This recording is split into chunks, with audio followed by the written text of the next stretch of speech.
This podcast is a production of the Brickyard Network. To find out more about our lineup of ceramic podcasts, visit brickyardnetwork.org.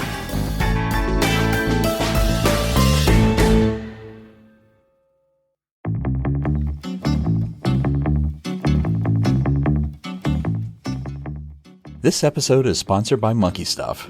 Monkey Stuff makes things for makers. We're inspired every day by the craft and creativity of makers, and design and manufacture tools and accessories to try to make your making life a bit more delightful. Our products are designed in California, by makers and for makers, and manufactured in the USA. Check out our line of pottery accessories and tools at monkeystuff.com. Follow us on Instagram to see what we're up to in our studios, and keep on making great things. This episode is brought to you by Cornell Studio Supply, located in the Gem City of Dayton, Ohio. Find all your pottery and ceramic sculpture equipment and supplies with the best customer service and world-class workshops. Join us January 16th through the 18th, 2026 for a colored clay and material inclusion workshop with Chris Alvashir and Jillian Park. Visit CornellStudioSupply.com to sign up.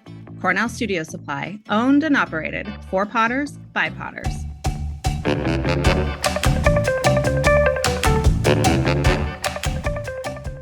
Hello, my name is Kathy King, and welcome to the Flux Sake podcast. I'm coming to you from the Harvard Ceramics program in our fair city, Allston, Massachusetts. I'm here with Rose and Matt Katz of the world-famous Ceramic Materials Workshop, and they are ready to answer your burning questions about clay and glaze.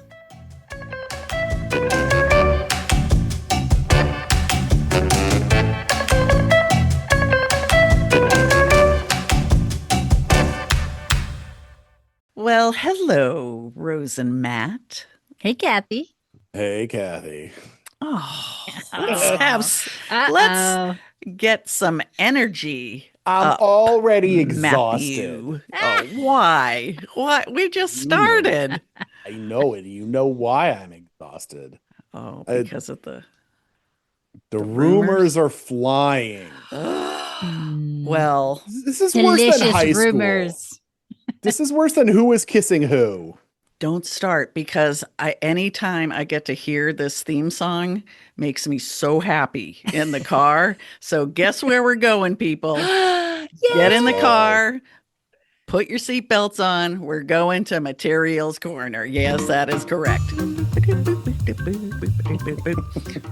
So, how this all started was that Matt was traveling the world, and I started hearing from some sources, and then some of you out there in listener land emailed me directly because everyone was freaking out that EPK was not going to be available, and that we should flip out about it. So I asked Ben and Rose and Matt, but Matt was traveling, and so you guys can take it from there. But I've heard all these different versions that they're not going to pulverize it into a powder, or they're just not going to sell it to us anymore. And these were 3 reputable supply companies that I've heard about. So what's the deal, people?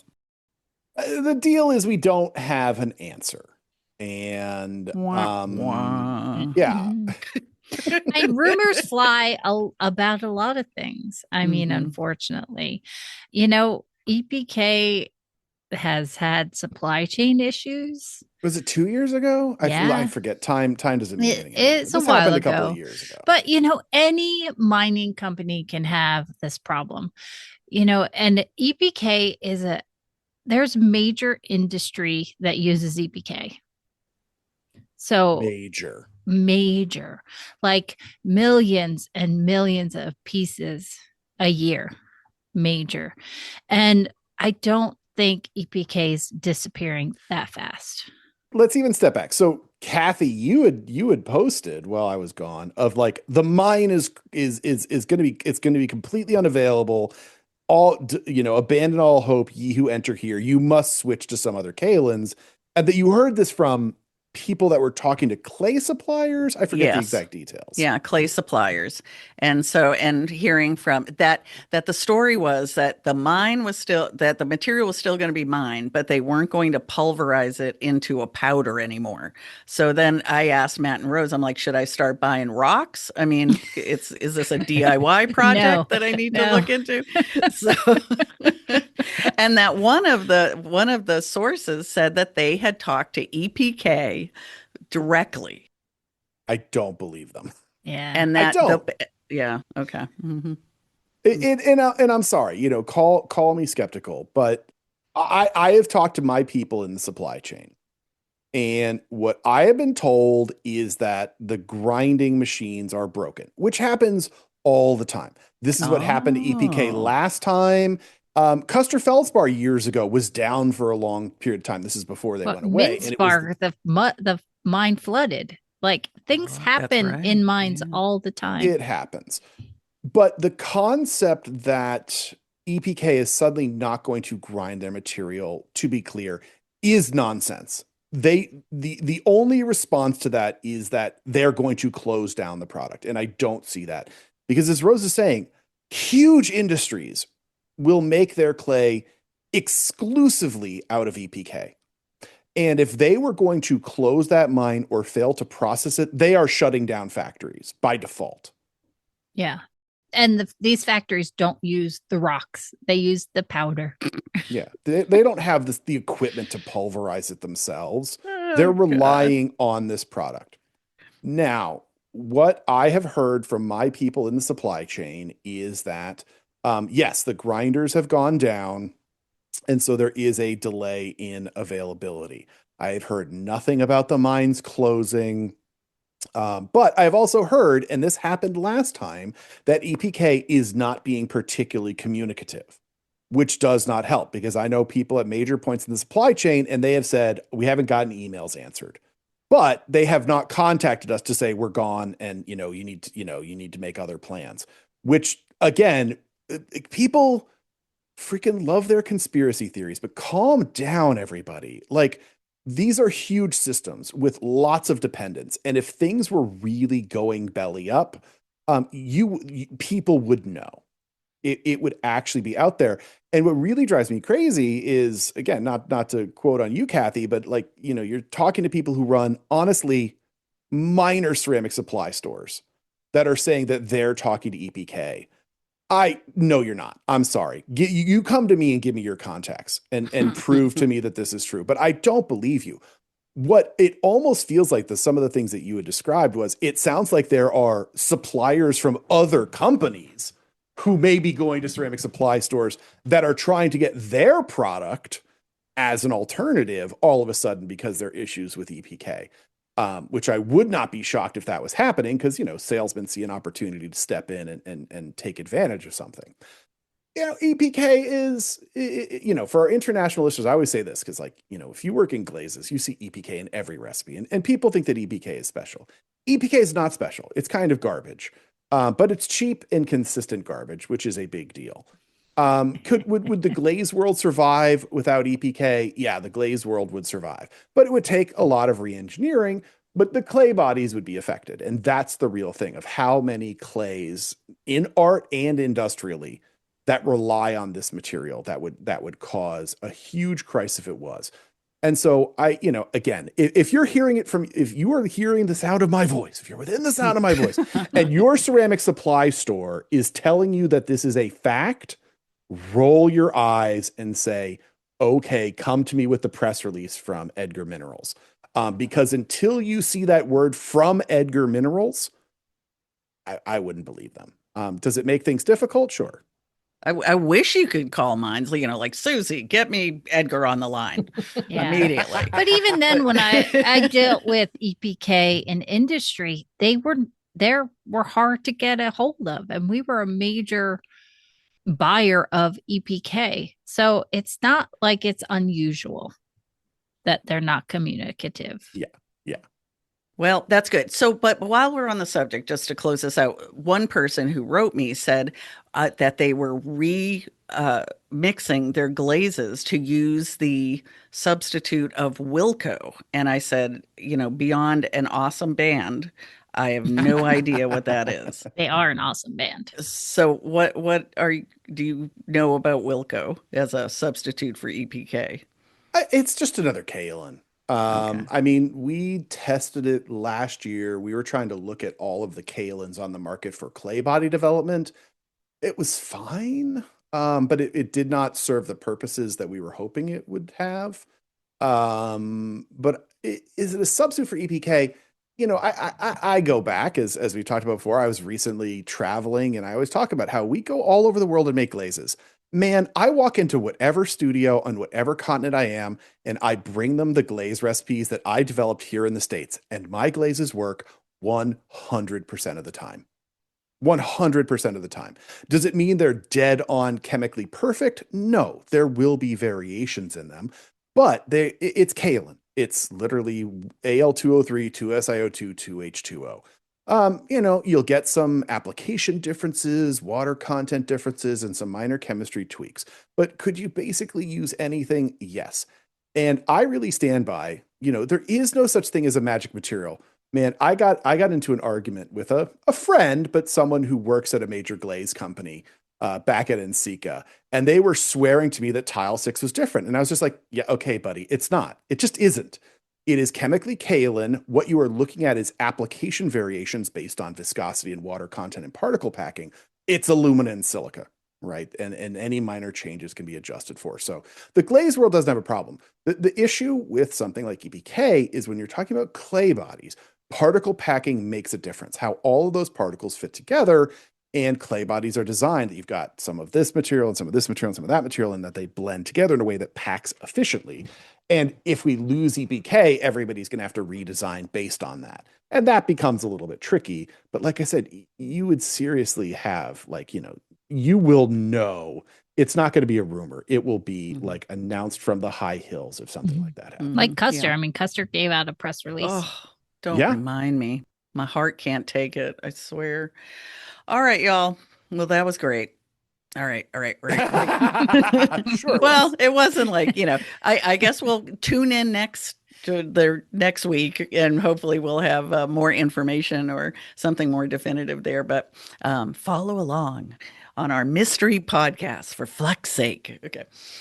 Let's get to some questions. All right. So our first question is from Annie from Fresno, California. And Annie wrote in and asked, is there anything I can add into frost clay to make it more workable?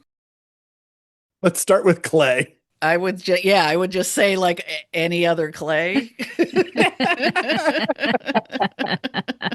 Now, remind me, frost is that halloysite clay? Mm-hmm. Is that what it is? The H word. Yeah.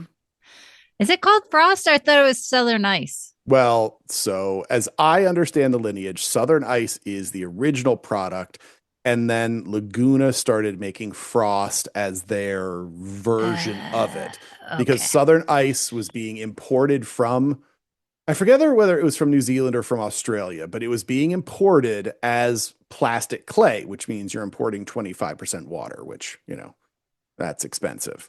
So Laguna started making the body Frost as an alternative, but we have to take a step back because Rose said the H word. And it's not heck. Oh, heck.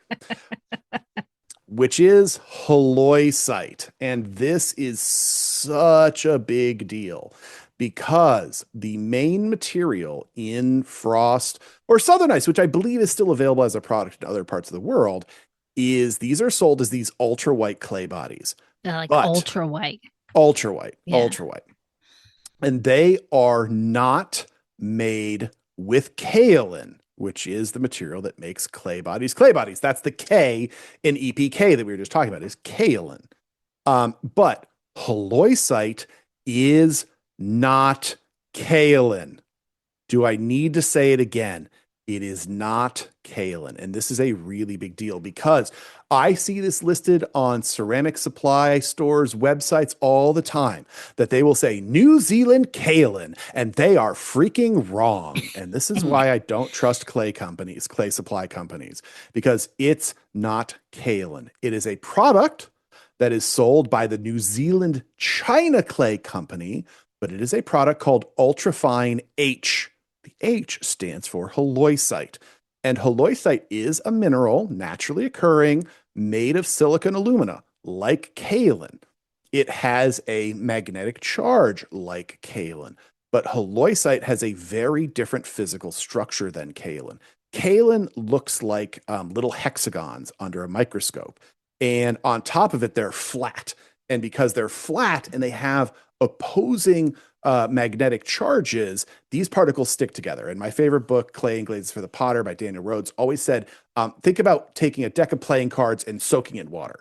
So all those big flat cards, they slide back and forth. And that's why kaolin is kaolin and why it works. Halloysite is different because the material is shaped like a tube. And so it doesn't stack all nicely like that stack of wet playing cards. It's like trying to have like a stack of like diplomas or posters that they all want to like tumble and not hold their shape. And so it becomes a really big problem for workability. Now, the trade-off is that this stuff comes from the upper island of New Zealand. And this deposit of halloysite in New Zealand is insanely white. It is one of the whitest materials on Earth. So It's if like you want, blinding white. it is blindingly white. Now, don't think that that's all halloysites. There are halloysites in the United States. They're not this white. But that one deposit in New Zealand is huge, and it is white, but it is halloysite. And so it's been put into bodies like southern ice or frost to make these insanely white bodies. But the trade-off is it throws like garbage. It is unworkable because it is not those kaolin particles that are flat and stick together and slide back and forth. Like I said, it's like imagine trying to stack up a roll of rolled up posters. It does not work all that well. Is it white? Yes. Is there anything you can do to amend that body to make it better? Hell no. Because you're going to start to try to mix in. The only other thing you can try to do is add in kaolin, which has all these great properties. You still have all of that tubular halloysite, which is going to be a problem. So I'm not trying to like diss on frost or on southern ice. Like they're doing what they can for that. Well, no, they're very, very white bodies. Like they are great to that end. They are inherently going to be unworkable. Yeah, the one application I have seen that works with that body was someone who was working with the idea of lithophane, and they were taking a tile and carving away so that it, ended up being kind of a relief tile that then was backlit. And because of the translucency of the clay, it was really beautiful. But I mean, again, that was a piece of clay laying flat. Yeah, I can say I've used southern ice once, and it was like, oh, I cannot. Like I was an experienced person in clay too, and I was like, I can't work with this stuff. This is awful. Like it just didn't work in my process at all. Well, I think if you think about how you work, it could work well. The thing that really blew me away is when I went to China years and years ago, that the Chinese use these incredibly feldspathic clays in some of their production. What they end up doing is that they throw the stuff like an inch thick. Like the throwing is basically non-existent. And the way that they get it paper thin is that they trim the hell out of it. And so it just comes down to a trimming process, but the throwing is just completely changing the way that you do it. And I think that you probably could use these materials, but you have to think about them differently. You can't just go like, oh, it's another clay. Oh, it's super white and it's translucent, and I'm just going to like throw with it or sculpt with it. It's not going to be your friend to that degree. So you have to learn how to work with it. Mm-hmm. Mm-hmm. Yeah. Mm-hmm. I like halloysite though as a word. It's kind of like if you're clearing your throat or you have something stuck in your throat, like Halloysite.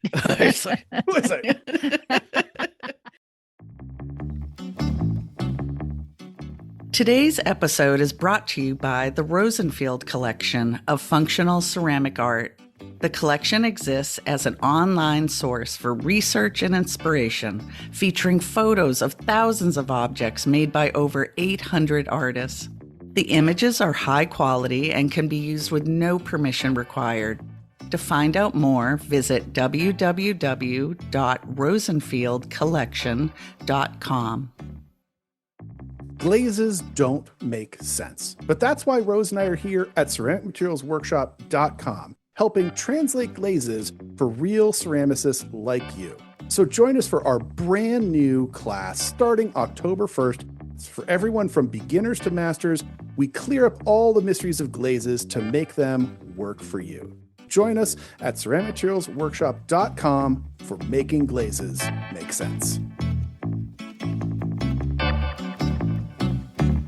All right, we're ridiculous. Let's go on to the next question. So, Jackie from Oak Park, somewhere, California, maybe? I don't know. Okay.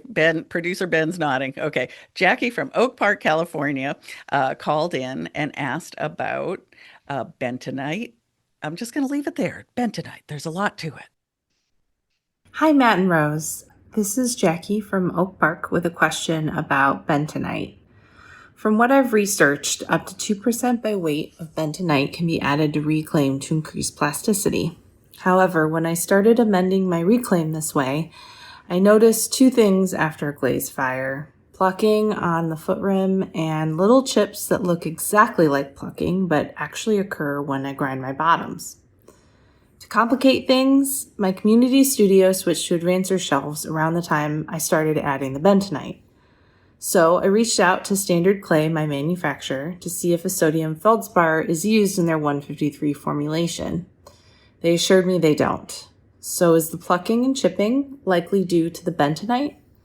More specifically, is it likely due to the type of bentonite I'm using, 325 mesh? I suspect if I'm using a sodium bentonite, that I might be adding the same dreaded sodium that I thought I had dodged in the feldspar. I also noticed that there are a myriad of different types of bentonite available for purchase. Can you give the lowdown on the types and how they can affect clay bodies? Thank you for all the useful and engaging content. I thoroughly enjoy nerding out to the material science element of our craft. Oh, thank you, Jackie. I can't wait to hear the answer to this. I don't know. Well, first we got to lay out some definitions for people who don't know it, because it's plucking, which she talks about, is not something that a lot of people experience. And plucking is when, after the glaze firing, the pot will literally stick to the shelf. Foot ring sticks, like little chunks stick to the shelf. Well, that's it. When you do finally pull it off, a lot of times you get the little chunks stick to the shelf. And she mentioned that it's much worse on advancer shelves, which is very common. Because what is going on is, as she says, generally soluble sodium will deposit itself on the foot ring. Why it's worse on advancer shells. Advancer shells are those fancy, thin, black shells that some of you have seen. And they're made of some form of silicon carbide, silicon nitride. But what happens is the flux from the sodium deposits itself on the foot, and then it fluxes the shelf, because the shelf eventually will oxidize and turn to silica, our basic glass former. So they literally stick together. This doesn't happen on a traditional shelf, which is made of cordierite and has kiln wash on it, because it'll just interact with the kiln wash, which tends to be a little bit more refractory, so it doesn't turn into glass and it doesn't stick as commonly. But I say you don't put kiln wash on the advancer shells. You should not, or you don't have to. Definitely do not. Mm-mm. Yeah. The advancer shelves, what's really cool is even if like your glaze runs all over, it creates a barrier level and the glaze will just pop off. So you don't have to wash your advancer shelves. We use advancer shelves in our studio and we don't wash anything and it's fine. Even if the glaze runs, you just rub it off and it'll come off you get a little extra piece of kiln shelf and it'll rub off.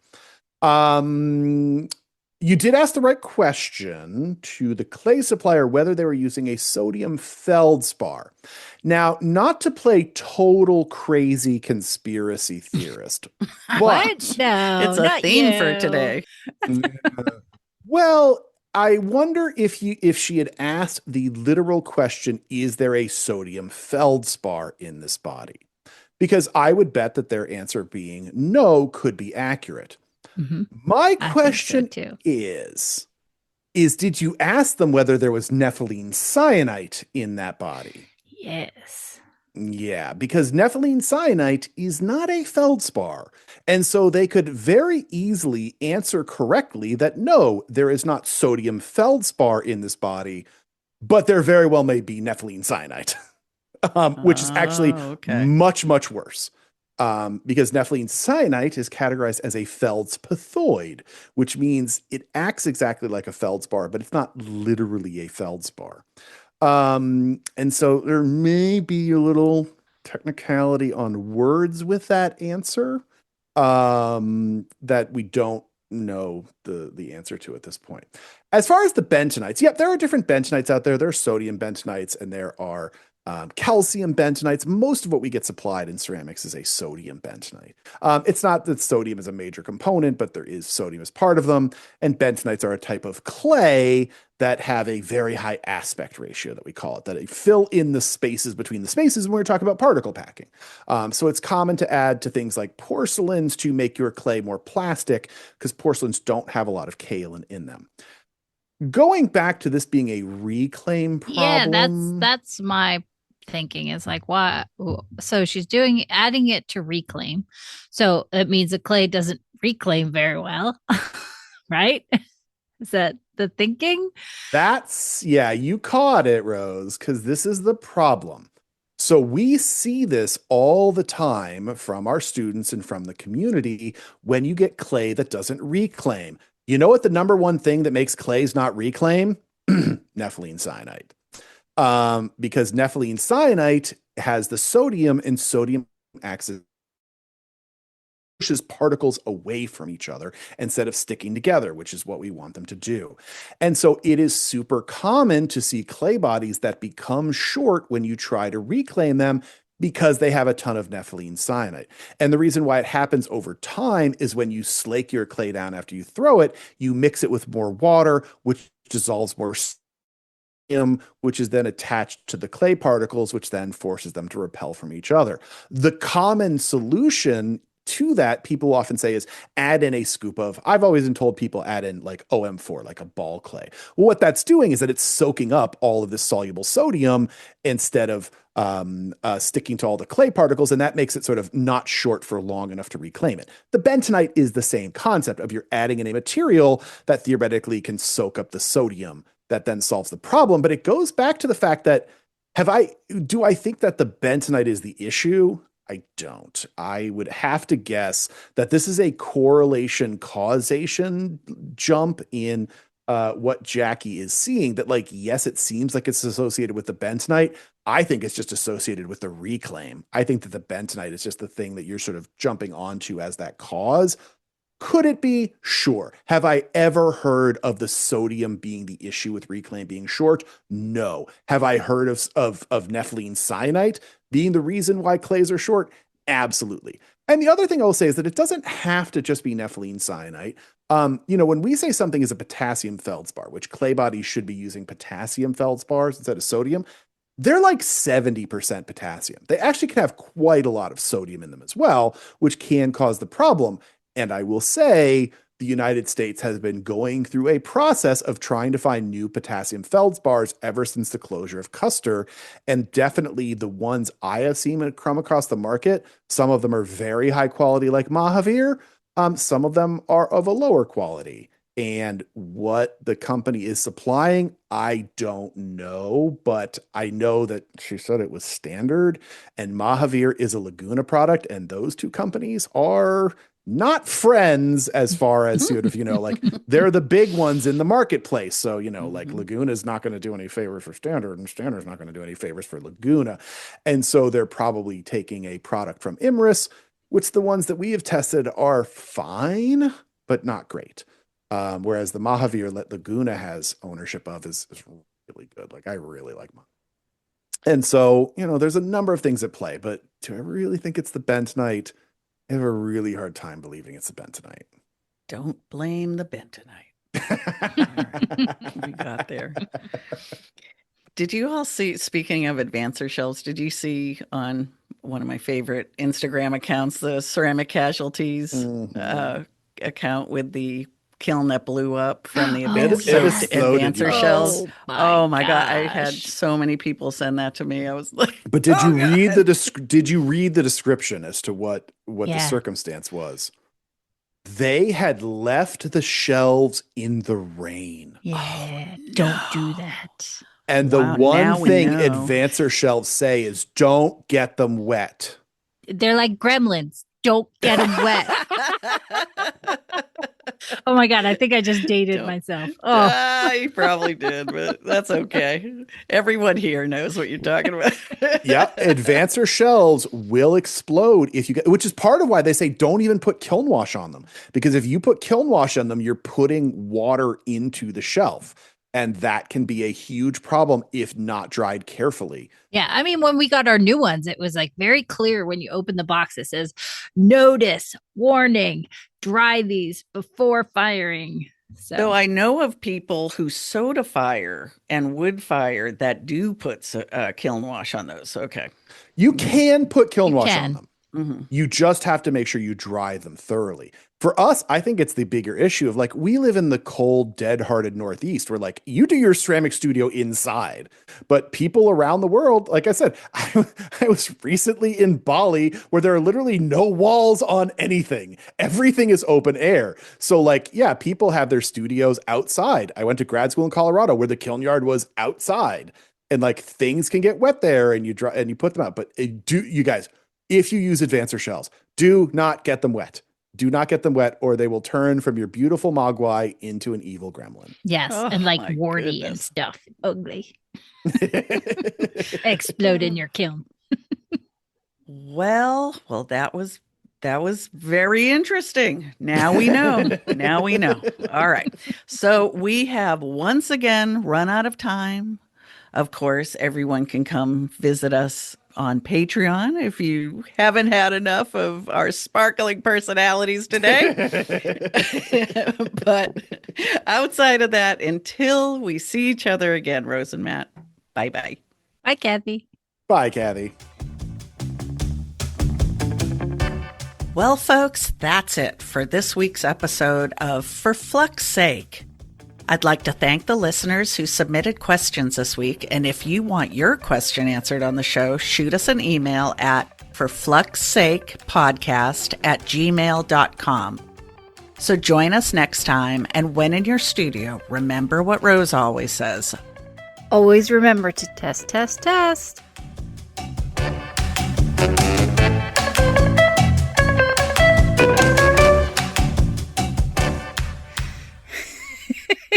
This is a test of the emergency glaze system. Beep. Hey, for Flux Sake friends, wish you could hang with us a little more each month? Well, you can come join us at our For Flux Sake fan club on Patreon. You'll get discounts on our new merch, chances to chat with us during live hangouts, and extra episodes just for you. Find us at patreon.com/ForFluxSakePodcast. We'd love to see you there.